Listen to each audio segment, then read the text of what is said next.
Hello, and welcome to this brief introduction to the four canonical Gospels, Mark, Luke, Matthew, and John. Here we'll give you a little bit of information about who wrote the Gospels, who they were writing for, and how each might have shaped what the Gospels have to say about who Jesus is. A quick note before we begin, it might be helpful to you to have a copy of your canonical Gospels chart. So if you need to get that right now to fill it in and use it as a reference later, go ahead and pause the video here, grab your chart, and then recommence. A couple of quick words about what the Gospels are before we get into the specific details of each one. Remember that the word gospel literally means good news. The Gospels are our primary sources for information about Jesus' life. We don't really know much about him from other sources. And then the word evangelist with a capital E, that's the word that we use to describe the authors of the Gospels, the people who wrote these very specific texts. And remember that the Gospel authors had a very specific goal in mind. They wanted to inspire their readers to live their lives like Jesus. And that means that information is sorted and filtered through that lens.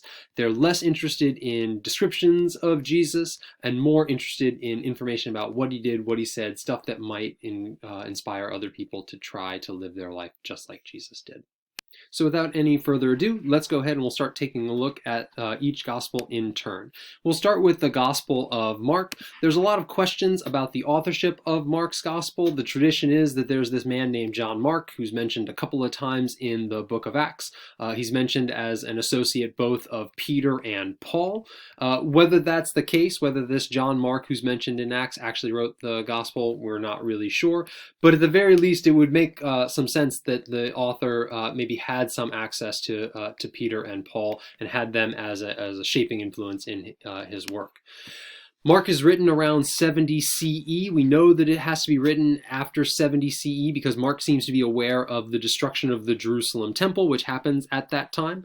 So in order to know that that happened, he would have to be writing after the fact. We know that Mark is writing to Gentile Christians, non-Jewish Christians in Rome.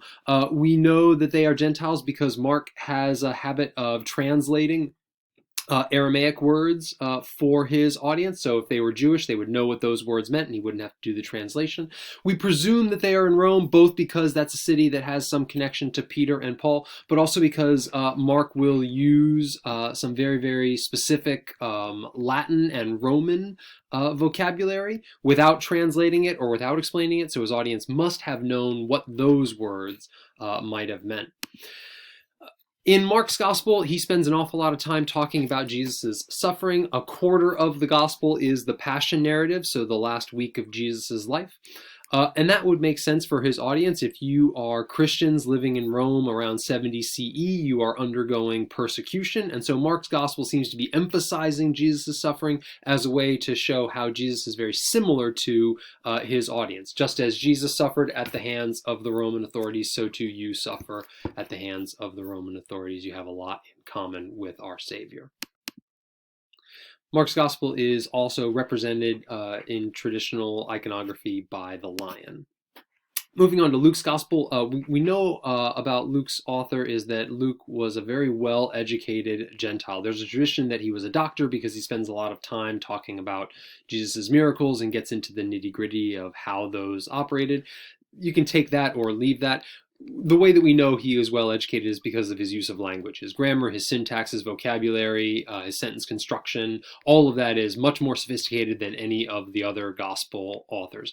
We also know that Luke is a Gentile because he's very, very concerned with the fate of the Gentiles and paints his portrait of Jesus as being really concerned with Gentiles.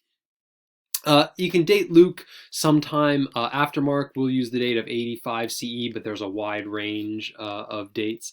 Again, showing a little bit of development in terms of his understanding of who Jesus was. We know that Luke is writing to wealthy Christians, and he writes his gospel as a challenge to those Christians. For Luke, Jesus is known best in his compassion, especially compassion for the poor and the oppressed. And Luke's message seems to be, if you want to follow Jesus, then you must imitate Jesus in this way, right? You yourself, as wealthy Christians, must extend yourself to be generous towards the poor in the same way that Jesus would be. Another interesting note about Luke's Gospel is that it is a companion volume with the book of Acts. and they seem to have the same author. So the author of Luke's Gospel also wrote the book of Acts. In our traditional iconography, Luke's Gospel is represented by the ox. Moving on to Matthew, there is a tradition that the Gospel of Matthew was written by Matthew the tax collector, one of Jesus's 12 apostles. You can read about this Matthew's call story in Matthew chapter 9. That tradition does not seem to be historically accurate. Part of that is the dating. Matthew's Gospel is written probably around 90 CE. Again, there's some theological development in comparison to Luke that gives us that date. It would be unlikely that that one of Jesus' apostles, especially an older one, would be alive at that time. But beyond that, Matthew borrows so much from other sources, particularly from Mark. And if the gospel was written by an eyewitness to the events, it doesn't seem to make much sense that that eyewitness would then borrow from somebody else's information. Why wouldn't they just tell you what they saw? Matthew is very, very committed to and writing to a Jewish audience. The place that we see that most especially is the way that Matthew describes Jesus as sort of the new Moses. Things that Moses did, Jesus will do. So Moses came out of Egypt, Jesus will have to flee to Egypt. Moses was spared Pharaoh killing all of the baby boys in Egypt. Jesus will be spared Herod killing all the baby boys in Bethlehem.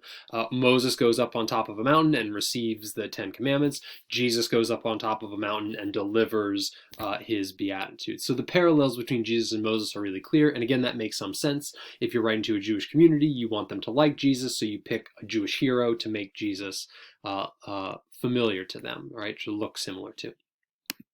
And then Matthew will also structure his gospel like the Hebrew Bible, including more than 120 references to the Hebrew Bible. Again, if you're writing to a Jewish audience, you're going to be using information that they're familiar with.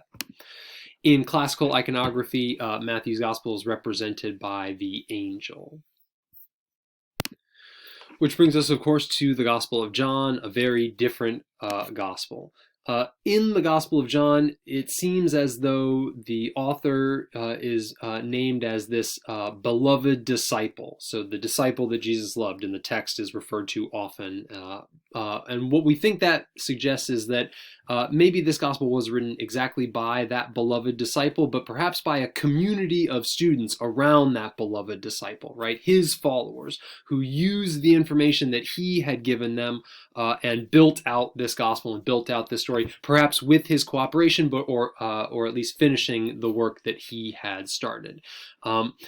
John might be written by an eyewitness, and one of the ways that we might know that is because his chronology and his details are very, very different than the other Gospels. John is most certainly the latest written. Again, you can look for some really significant theological development, especially around Jesus' divinity in the Gospel. John's Gospel is not written for a particular group of people, but for a particular purpose. John's Gospel is filled with flowery language and really interesting imagery and really important set piece stories of Jesus' miracles. In that way, it's designed for prayer and meditation. The idea is that you would read John's Gospel, think about what you had read, and use it as a way into praying about Jesus.